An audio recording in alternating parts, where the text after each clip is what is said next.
अगर comic book movies के villains की बात करें और थैनोस की बात ना हो, ऐसा कैसे हो सकता है। एमसीयू के थैनोस जैसा विलन शायद ही हमें कभी दोबारा देखने को मिलेगा।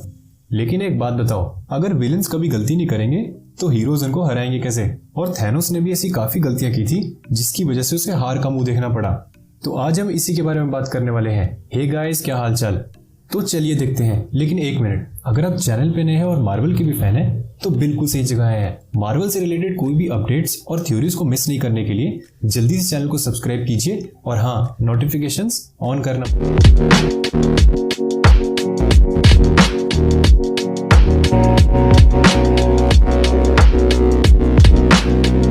थैनोस को पहली बार हमने गार्डियंस ऑफ गैलेक्सी में देखा था और उसी टाइम से थैनोस ने इन्फिनिटी स्टोन्स कलेक्ट करने का काम शुरू कर दिया था।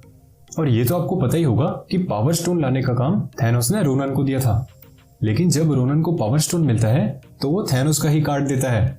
और थैनोस जैसे बंदे को ये समझ जाना चाहिए था कि रोनन ऐसा जरूर करेगा। और मेरे हिसाब से यही थैनोस की पहली मिस्टेक थी।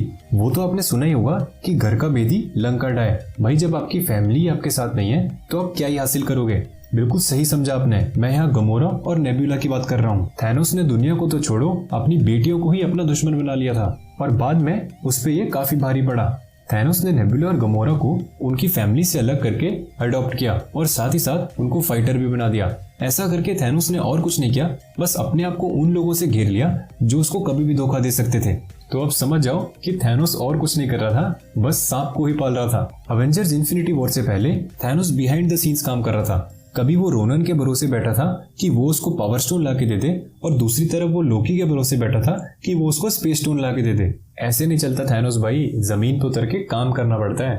थैनोस ये सोच रहा होगा कि सारे स्टोन अपने आप ही आ जाएंगे उसके पास। लगता है बंदे को अपनी कुर्सी से बहुत प्यार था। अब जिस बंदे का लाइफ का गोल ये हो कि इन्फिनिटी स्टोन्स को कलेक्ट करके यूनिवर्स को बैलेंस करना, उस हिसाब से देखा जाए तो थैनोस तो काफी सुस्त लौंडा बन के बैठा हुआ था।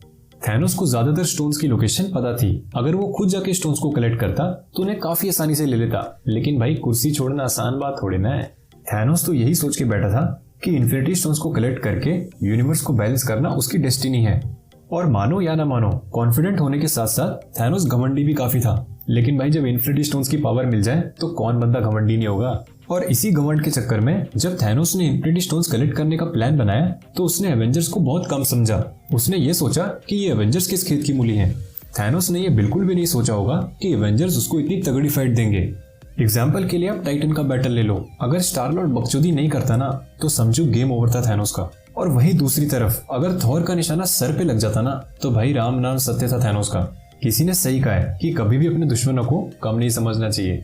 लोकी जैसे चलाक लौंडे पे ट्रस्ट करना किसी के लिए भी सबसे बड़ी गलती हो सकती है। लेकिन भाई, इधर अपने थैनोस भैया ने तो उसे टेसरेट लाने के लिए भेज दिया था। थैनोस भैया सिंपल सी बात समझ नहीं पाए कि लोकी को गॉड ऑफ मिस्चीफ कहते हैं। भाई, उसके नाम में ही मिस्चीफ है तो तुम उससे और क्या एक्सपेक्ट करोगे। लेकिन लोकी ने भी एवेंजर्स को कम समझा और आखिर में टोनी ने अपनी जान पे खेल के अर्थ को बचा ही लिया।